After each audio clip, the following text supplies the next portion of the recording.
Sudereko, sebuah mobil Daihatsu Xenia dibakar oleh massa di desa Kedetrumon, Kabupaten Aceh Selatan pada Jumat 18 Oktober sekitar pukul 16 WIB.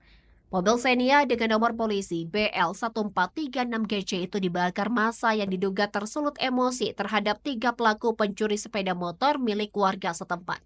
Di mana ketiga pelaku pencuri sepmor itu saat disergap warga berada di dalam mobil Xenia tersebut. Dalam kejadian itu, selain membakar mobil massa, juga ikut menghajar ketiga pelaku.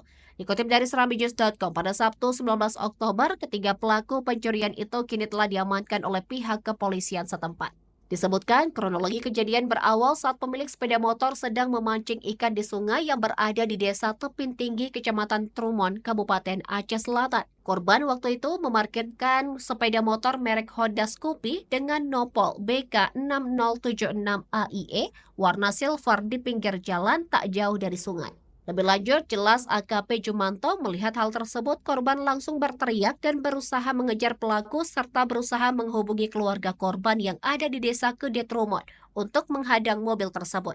Sehingga, kata Kapolsek, para tersangka berusaha melarikan diri dan menabrak seorang pelajar hingga akhirnya mobil tersebut lajunya terhenti ketika menabrak tumpukan batu yang berada di pinggir jalan.